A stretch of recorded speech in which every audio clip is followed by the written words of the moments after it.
राम कृष्ण हरी राम कृष्ण हरी राम कृष्ण हरी। ब्रह्म जैसे तैशा परी आम्हा वडील भूते सारी, हात आपुला आपणा लागे त्याचा करू नये खेद। जीवदातांनी चाविली कोणी बत्तीशी ताडिली, थोर दुखावले मने पुढे उदंड शहाणे। चणे खावे लोखंडाचे मग ब्रह्मपदी नाचे, मन मारुनी उन्मन करा ताटी उघडा ज्ञानेश्वरा।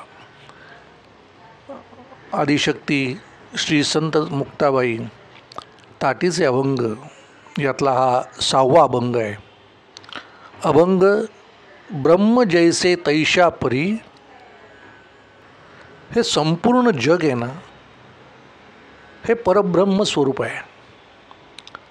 ते अत्यंत व्यापक आहे, परिपूर्ण आहे। त्याच्यामध्ये सर्व जी ही भूते शब्द जो वापरला आहे, आम्हा वडील भूते, याचा अर्थ आमच्या आधी जी जन्माला आलेली आहेत ती सगळी या सृष्टीवरची सजीव रूपातली सगळी भूते, याचा अर्थ देह, सजीव रूप, पंचमहाभूत, पंचमहाभूतांपासून निर्माण झालेले सगळे सजीव जे या सृष्टीत आमच्या आधी जन्माला आलेले आहेत, ते सगळेजण आमच्यासाठी वडील आहेत, आमच्यासाठी वंदनीय आहेत। वडील या शब्दाचा अर्थ वंदनीय असा आहे।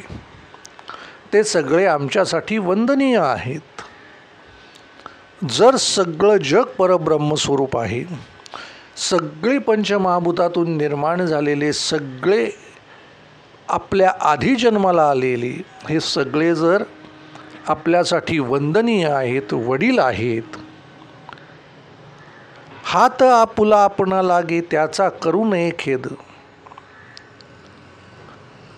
मग हे माईक जगात उत्पन्न झालेली सगळे सजीव, ही सगळी भूत जरी वेदांत रूपाने आजच्या परिस्थितीमध्ये ही नश्वर असली, ही जरी मिथ्या असली, तरीही आमच्या आधी ती निर्माण झालेली असल्यामुळे ती आम्हाला वडील आहेत, आमच्यासाठी वंदनीय आहेत, पूजनीय आहेत। मग ती कोणीही असो। बघा, इथे वडीलधाऱ्यांचा सन्मान करणं, आपल्या आधी जन्माला आलेल्या प्रत्येकाचा सन्मान करणं, हा या ओवीतून आलेला उपदेश आहे। प्रत्येक जण परब्रह्म आहे आणि जे परब्रह्म आपल्या आधी जन्माला आलेलं आहे, त्या प्रत्येक परब्रह्माचा वडील म्हणून सन्मान करणं, वंदनीय म्हणून सन्मान करणं, हे आपलं कर्म आहे, हा आपला धर्म आहे। मुक्ताबाईंचा उपदेश आहे।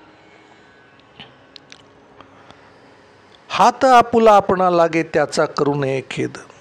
आता या ब्रह्म आणि माया या दोन गोष्टींमध्ये ही निर्माण झालेली पंचमहाभूत यांचं व्यवहार्य रूपामध्ये ज्यावेळेला एकमेकाशी नातं निर्माण होतं, त्यावेळेला बऱ्याच वेळेला त्या नात्यांमध्ये क्लेश निर्माण होतो। एकमेकांपासून असणाऱ्या ज्ञानाच्या देवाणघेवाणी स्वरूपामध्ये अनेक वेळेला एकमेकाच्या मनाला शब्दरूपी धक्के लागण्याचे संभव असतात। आपला हात आपल्याला हाताला लागणं हे उदाहरण आहे। आपला हात आपल्याला लागतो, बऱ्याच वेळेला आपला पाय दुसऱ्या पायाला आपलं लागतं, त्याच्यामध्ये ठेच लागते, आपलीच आपल्याला ठेच लागते। आपलंच नख आपल्या पायाला लागतं, नख आपल्या शरीराला कुठे राहिले तर त्याची जखमही होते। चटकन आपला हात आपल्या डोळ्यात जातो। मग जर आपला हात आपल्या डोळ्यात गेला तर हात तोडून टाकावा, म्हणून अशी काही उपमा किंवा उपाधी किंवा अशी गोष्ट घडत नाही। आपल्याच देहातला एक अवयव दुसऱ्या अवयवाला ज्या वेळेला इजा करतो, त्यावेळेला कोणत्याही परिस्थितीमध्ये ज्याच्यामुळे इजा झाली आहे तो अवयव काढून टाकला जात नाही, कारण तो आपलाच आहे, आपल्या देहाचा भाग आहे। हे जसं आपण समजतो, हे जसं आपण मान्य करतो, हे जसं आपण संयमाने घेतो, त्याचप्रमाणे या सृष्टीमध्ये, या समाजामध्ये असलेली सगळी वडीलभूत यांच्याकडून समजा कुठला उपमर्द झाला, तुमच्या मनाला समजा जर कुठला धक्का लागला असेल, त्यांच्या शब्दाने तुमच्या मनाला जर काही खेद क्लेश निर्माण झाला असेल, तर तो आपलाच आहे। आपल्यापासूनच आपल्याच परब्रह्माचा एक अंश आहे असं समजून त्याला दुर्लक्षित करणं, त्याच्या केलेल्या चुकांना उपेक्षित करणं, बाजूला ठेवणं, त्याच्याबद्दलचा कोणताही क्रोध, लोभ, राग मनामध्ये न धरणं, हे संतत्वाचं लक्षण आहे, हे ज्ञानाचं लक्षण आहे. आता हा जो उपदेश केला आहे मुक्ताईंनी, हा अत्यंत बाळबोध आहे. आता हा बाळबोध उपदेश का आहे, पुढच्या ओवी त्यांनी जे म्हटलं आहे ना त्याच्यावरून तुम्हाला लक्षात येईल. जीभ दातांनी चाविली कोणी बत्तीशी ताडिली. आपलं तोंड आहे, तोंडात दात आहे, जीभ आहे, अनेक वेळेला जीभ दातांनी चावली जाते, हा अनुभव सगळ्यांना आहे. मग त्याच्यामुळे चावलेली जीभ ही दातांनी चावली म्हणून कोण दात तोडून टाकतं का? हा अत्यंत बाळबोध उपदेश आहे. हा बाळबोध उपदेश करण्यामागचं कारण तुम्हाला सांगतो. हे बहीण भावाचं नातं हे फार गोड आहे. मुक्ताईंचं आणि माऊलींचं नातं हे अत्यंत गोड नातं आहे बहीण भावाचं. आणि बहीण भावाच्या नात्यामध्ये खोडकर स्वभाव असतो. ही उपहासात्मक काढलेली मुक्ताईंनी माऊलींची खोडी आहे. आपल्याला एखाद्या गोष्टीचा जर राग आला असेल, तो राग दूर करण्यासाठी म्हणून त्याला पुन्हा चिडवलं जातं. म्हणजे त्या सगळ्या लोकांवर राग आला आहे म्हणून असं काहीतरी सांगावं जेणेकरून माऊली आपल्यावर रागवतील. मी इथे माऊली शब्द वापरतो आहे, तिथे दादा शब्द आहे. माऊली आपल्यावर रागावतील असं मुक्ताईंचं असलेलं हे विवेचन आहे. म्हणून बाळबोध उपदेश आहे. का या उपदेशाने माऊली चिडतील, बाहेर येतील, म्हणतील एवढं मला समजत नाही का, तू काय सांगते, म्हणून तरी माऊली ताटीचं दार उघडतील. हा उपवासात्मक केलेला उद्देश आहे. ह्या खोडकर मुक्ताईंनी एक छोटीशी का होईना शाब्दिक खोडी काढली आहे माऊलींची, की या खोडीमुळे तरी माऊली रागाने ताटीचा दरवाजा उघडून बाहेर येतील आणि माझ्यावर चिडतील की मला हे समजत नाही का, तू मला काय सांगतेस. परंतु त्या परिस्थितीमध्ये सुद्धा माऊलींनी ताटीचा दरवाजा उघडलेला नाही आहे. ही खोडकर उपहासात्मक केलेली खोडी ही सुद्धा माऊलींना रुचली नाही आहे म्हणा, किंवा माऊलींनी त्याच्याकडे लक्ष दिलं नाही आहे म्हणा. पुढची ओवी मुक्ताईंनी घेतली आहे. थोर दुखावले मने पुढे उदंड शहाणे, चणे खावे लोखंडाचे मग ब्रह्मपदी नाचे. आता या सगळ्या असलेल्या लोकांच्या या भूतांमध्ये अनेक विविध रूप शरीराची, देहाची, सजीवांची आपल्याला बघायला मिळतात. खरं एक हे नाटक आहे आणि या नाटकामध्ये आपण एक पात्र म्हणून खरं काम करत असतो. या नटनाट्यांच्या खेळातील आपल्या नावाचा असलेला जे नाव तुम्हाला प्राप्त झाले त्या नावाचं असलेलं चित्र साकारताना, नाटक साकारताना, ते पात्र साकारताना तुमच्या वाट्याला जर एखादी गोष्ट आली आणि ज्या गोष्टीमुळे तुमचं मन दुखावलं असेल तर त्याबद्दलचं कोणत्याही परिस्थितीमध्ये दुःख, क्रोध मानणं हे अत्यंत चुकीचं आहे. कारण आपली जीभ आपण चावल्यानंतर दात कोण तोडत नाहीत, हे जसं उदाहरण खोडकर उपाधीचं आहे, तसं थोर दुखावले म्हणे अनेक गोष्टींमुळे, आपल्याच माणसांमुळे, जी थोर लोक आहेत असं आज असलं तरी त्यांच्यामुळे थोर दुखावले म्हणे म्हणजे खूप मोठ्या प्रमाणामध्ये अगदी टोकाची निंदा नालस्ती त्या लोकांनी केली असेलही, तुमच्या ज्ञानाची अवहेलना त्या लोकांनी अत्यंत टोकाची केली असेलही, तरीही आपण प्रत्यक्ष ब्रह्मरूप आहात. या परब्रह्मातले अंश आपली जरी अवहेलना करत असतील तरी ते परब्रह्माचे अंश आहेत हे विसरून आपल्याला चालणार नाही, कारण आपण प्रत्यक्ष परब्रह्म आहात. या विश्वामध्ये असलेलं परब्रह्माचं प्रत्यक्ष रूप आपल्या रूपात आहे आणि या रूपात असलेलं आपलं रूप या परब्रह्माच्या अंशांना नाकारू शकत नाही. मग त्यांच्याकडनं समजा जर आपला उपमर्द झाला असेल तरीही अत्यंत टोकाची अवेलना निंदा नालास्ती आपली झाली असेल तरीही आपल्याला त्या लोकांना टाकून देता येणार नाही, त्यांच्यापासून दूर जाता येणार नाही, त्या समाजाला नाकारता येणार नाही. या समाजाच्या उद्धारासाठी आपला अवतार आहे, या समाजाच्या उद्धारासाठीच आपला जन्म आहे. त्याच्यामुळे या सगळ्यांना पुढे उदंड शहाणे यातूनच, या समाजातूनच तुमच्या ज्ञानामुळे हे सगळे शहाणे होतील.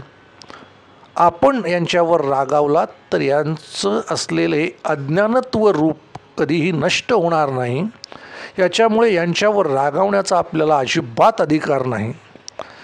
पुढे अनेक उदंड शहाणे निर्माण होतील. उदंड या शब्दाचा अर्थ आपल्या या ज्ञानातून, आपल्या या प्रवचनातून, आपल्या या ज्ञानाच्या देवाणघेवाणीतून अनेक शहाणे येथे निर्माण होतील. त्याच्यामुळे आत्ता असलेल्या या लोकांची अवहेलना आपण सोडून द्यावी, त्यांच्याबद्दलचा असलेला क्रोध हा आपण सोडून द्यावा आणि आपण ताटी उघडावी. चणे खावे लोखंडाचे मग ब्रह्मपदी नाचे, मन मारून हनुमन करा ताटी उघडा ज्ञानेश्वर.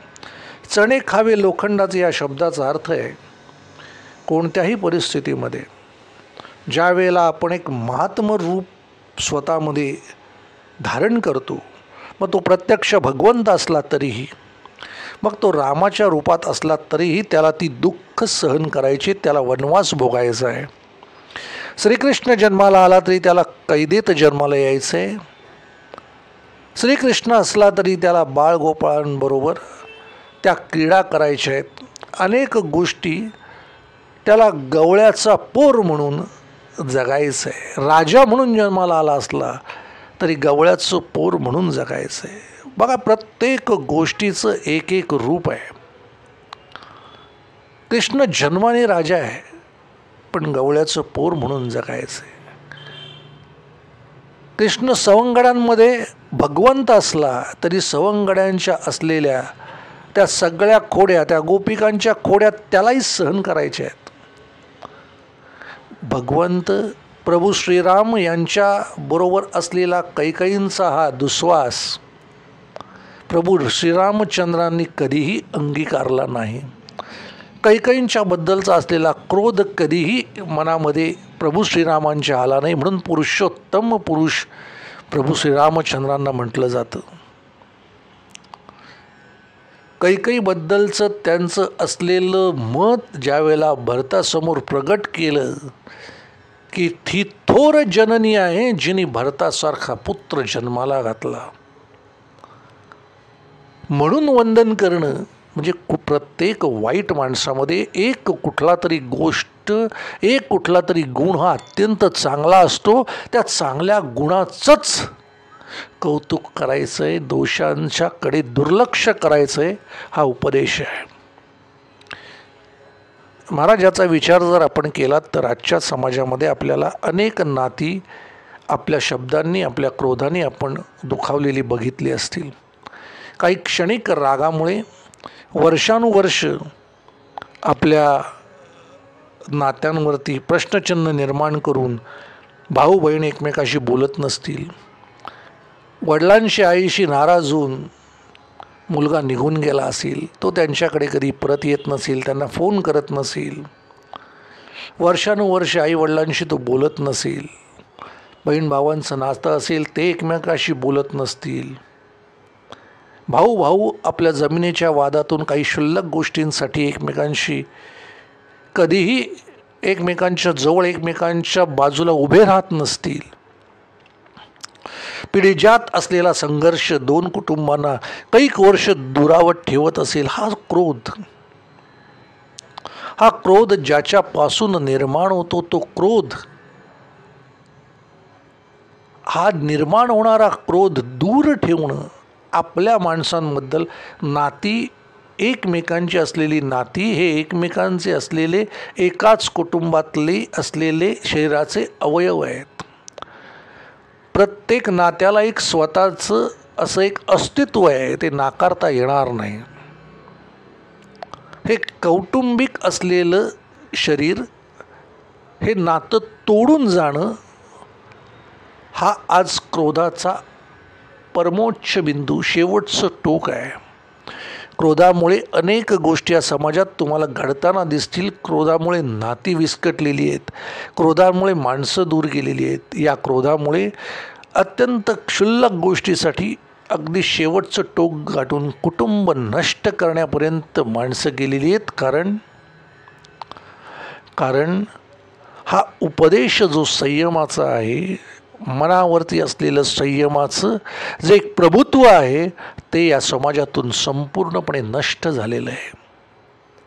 म्हणून सणे खावे लोखंडाचे हा जो शब्दप्रयोग इथे वापरला आहे मुक्ताईंनी, तुमच्या मनावर तुम्हाला दगड ठेवता आला पाहिजे. जर तुम्ही सर्वोच्च स्थानावर, कौटुंबिक नात्यांमध्ये जर तुम्ही उच्च स्थानावर आहात, तर ते कुटुंब जपणं, त्या कुटुंबाचा सन्मान करणं, कुटुंबातल्या प्रत्येक व्यक्तीला आपलंसं करणं हा तुमचा अधिकार आहे, तुमचं कर्तव्य आहे, तुमचं कर्म आहे. तुम्हाला एकालाही केवळ वाईट म्हणून टाकता येणार नाही, चुकीचं बोलतोय म्हणून सोडता येणार नाही, अवेलना करतोय म्हणून तुम्हाला रागावता येणार नाही.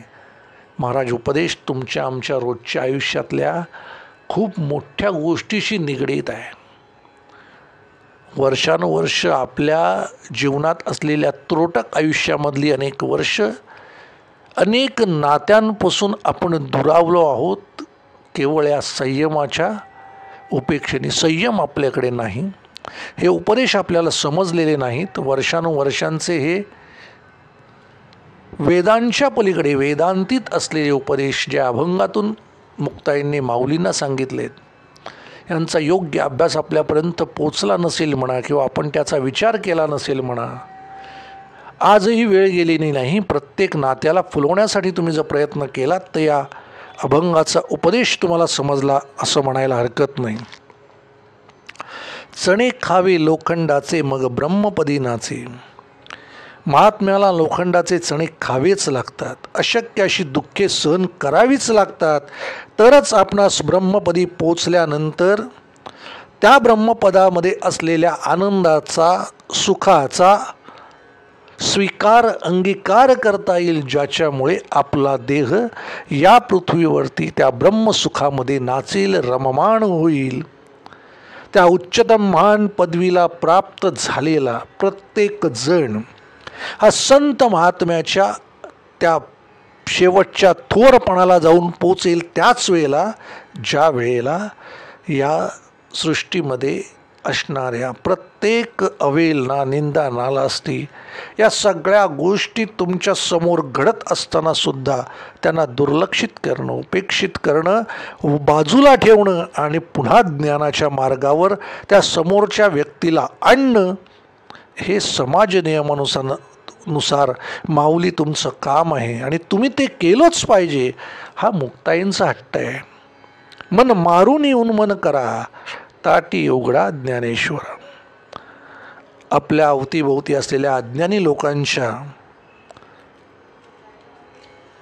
विचारांमुळे, त्यांच्या अज्ञानामुळे जर आपल्या मनाला क्लेश झाले असतील, तर त्या मनाला संयमाच्या बांधणीमध्ये बांधा. त्या मनाला संयमाच्या बांधणीमध्ये बांधा. समोरच्या असलेल्या सर्व वडीलभूतांना वंदनीय म्हणून सोडून द्या. त्यांची निंदा, अवेलना ही सुद्धा सन्मान, उपदेश म्हणून पदरात पाडून घ्या. त्यांना वंदन करा, वंदनीय म्हणून त्यांच्याकडनं त्यांनी केलेली अवेलनासुद्धा वंदनीय म्हणून, असलेले आशीर्वाद म्हणून तुमच्याकडे घ्या. मन मारुनी उन्मन करा. मन मारा. कुठल्याही परिस्थितीमध्ये तुमच्या मनाला अहंकार शिव देऊ नका, क्रोधाचा स्पर्श होऊ देऊ नका. मन मारुनी उन्मन, उन्मन मन आणि उन्मन लक्षात घ्या. मन या सृष्टीमध्ये भरकटणारं मन, आणि या भरकटणाऱ्या मनाला संयमाच्या ह्याच्यात बांधून ठेवणं म्हणजे उन्मन. हा शब्दप्रयोग फार सुंदर आहे. मन आणि उन्मन. उन्मन या शब्दाचा अर्थ उदात्त मन. मन मारा, मनाला काम, क्रोध, लोभ, मोह, दंभ, मत्सरे षड्रिपू आहेत ना, हे षड्रिपू या मनावरती राज्य करतात. या मनाला मारा. ज्या मनावरती हे 6 षड्रिपूंचं अधिकार आहे, अधिकार गाजवता येतो, असं मन मारा आणि उन्मन करा. याचं उदात्त मन करा. उदात्त मनाने सगळ्यांना क्षमाशीलपणे त्यांना केलेल्या कृतीला माफ करा. त्यांच्या कृतीला उदासीनपणे सोडून द्या.